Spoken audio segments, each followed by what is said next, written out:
Olá pessoal, sejam bem-vindos ao canal Motivação que Transforma. No vídeo de hoje, vamos estudar versículos específicos da Bíblia e entender o que cada um realmente significa.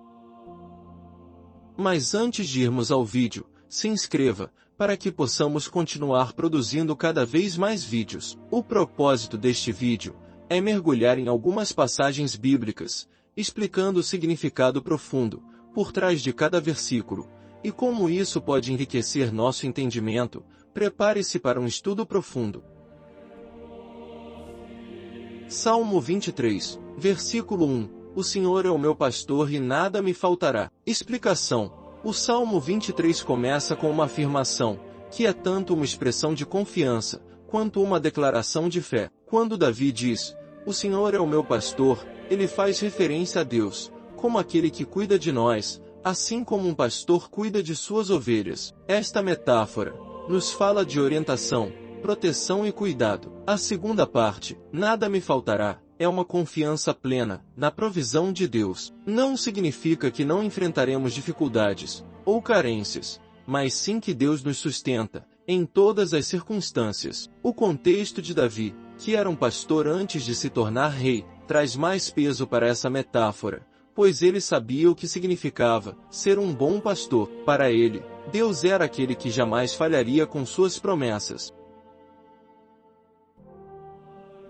Romanos 12, versículo 2. Não se amoldem ao padrão deste mundo, mas transformem-se pela renovação da sua mente, para que possam comprovar qual é a boa, agradável e perfeita vontade de Deus. Explicação. Esse versículo desafia os cristãos a viverem de maneira distinta do mundo, o que é um chamado à santidade. A palavra amoldar implica em se conformar com as normas e valores da sociedade, mas Paulo nos adverte contra isso. Em vez de seguir os padrões temporários e volúveis deste mundo, devemos ser transformados pela renovação de nossa mente. Isso acontece por meio da palavra de Deus, da oração e da comunhão com Ele. Ao renovarmos a mente, adquirimos uma nova perspectiva espiritual, que nos permite discernir a vontade de Deus. A vontade de Deus é descrita como boa, agradável e perfeita, indicando que seu plano para nossas vidas é sempre para o nosso bem, embora nem sempre seja fácil entender em primeiro momento.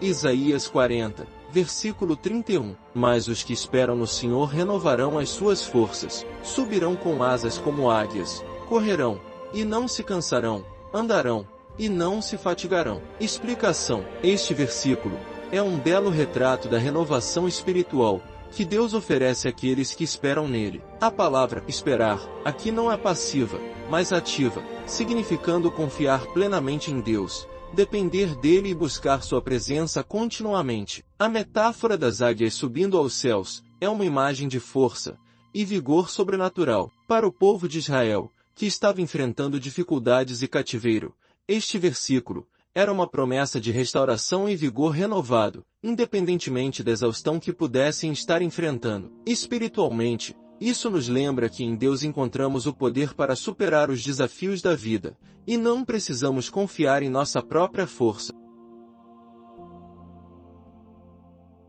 João 14, versículo 6. Eu sou o caminho, a verdade e a vida. Ninguém vem ao Pai senão por mim. Explicação. Neste versículo, Jesus faz uma declaração exclusiva e definitiva sobre sua identidade e missão. Quando ele diz, eu sou o caminho, ele está afirmando que é o único meio de reconciliação com Deus. A verdade reflete que ele é a revelação final e plena de Deus, a personificação da verdade divina. A vida aponta para a vida eterna que só ele pode oferecer. Este versículo é uma clara exclusividade de Cristo, o único mediador entre o homem e Deus. Ao dizer que ninguém vai ao Pai senão por ele, Jesus está enfatizando a necessidade de uma fé pessoal e direta nele para a salvação. Pedro 5, versículo 7. Lancem sobre ele toda a sua ansiedade, porque ele tem cuidado de vocês. Explicação. Pedro nos ensina a entregar nossas preocupações e ansiedades a Deus. A palavra lançar implica uma ação deliberada, de soltar aquilo que nos aflige e transferir para Deus. Toda a sua ansiedade significa que nada deve ser mantido para nós mesmos, Devemos confiar em Deus com todos os aspectos de nossa vida. A razão pela qual podemos fazer isso é porque Ele tem cuidado de vocês, ou seja, Deus se importa genuinamente com nossas vidas, e está atento a todas as nossas necessidades. Esse versículo nos chama à confiança plena em Deus, que não nos desampara, mas cuida de nós com grande amor e fidelidade. Provérbios 3, versículos 5 a 6. Confie no Senhor de todo o seu coração, e não se apoie em seu próprio entendimento.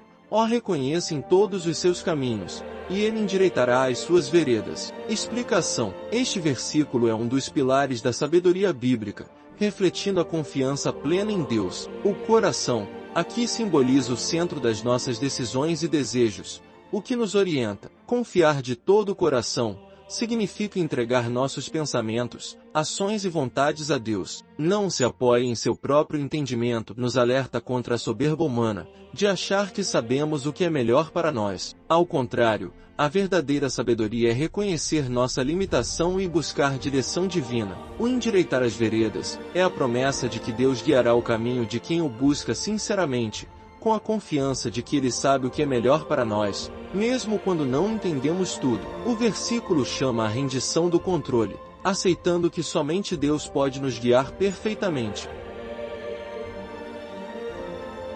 Filipenses 4, versículo 13. Tudo posso naquele que me fortalece. Explicação: esse versículo reflete a dependência de Paulo em relação à força que vem de Cristo. Não é uma promessa de que podemos realizar qualquer coisa em termos mundanos, mas uma afirmação de que em Cristo encontramos a capacitação para realizar a vontade de Deus, independentemente das circunstâncias. O tudo posso refere-se ao poder de perseverar nas dificuldades, de cumprir a missão de Deus para nossas vidas, e de suportar a tribulação. A força de Cristo não nos torna invencíveis de maneira egoísta, mas nos habilita a viver segundo sua vontade e em seu poder. Isso nos remete à total confiança de que é através da graça de Cristo que encontramos nossa força verdadeira.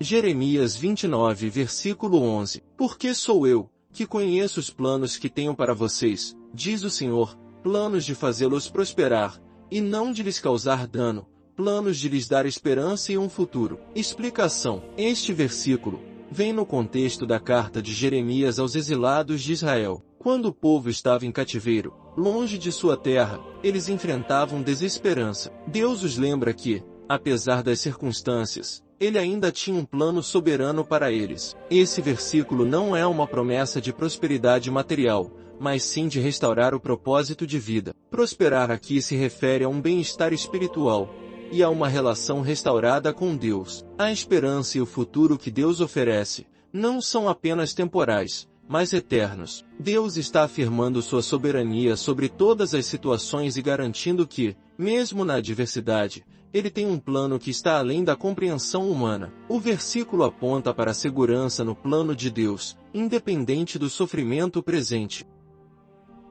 Mateus 11,28 a 30. Venham a mim, todos os que estão cansados e sobrecarregados, e eu lhes darei descanso. Tomem sobre vocês o meu jugo e aprendam de mim, pois sou manso e humilde de coração, e vocês encontrarão descanso para as suas almas, pois o meu jugo é suave e o meu fardo é leve. Explicação: Jesus oferece um convite radical para descanso. O cansados e sobrecarregados não se refere apenas ao cansaço físico, mas à alma, que carrega o peso das preocupações e do pecado. Jesus nos oferece descanso, mas isso não é passividade. Tomem sobre vocês o meu jugo. Implica em aceitar a liderança e os ensinamentos de Jesus, o que, paradoxalmente, traz liberdade, pois o jugo de Cristo é leve e suave. O descanso para as almas sugere uma paz profunda que só pode ser encontrada em Cristo, que é manso e humilde de coração, modelos que precisamos seguir. O versículo destaca a natureza de Jesus como aquele que nos acolhe,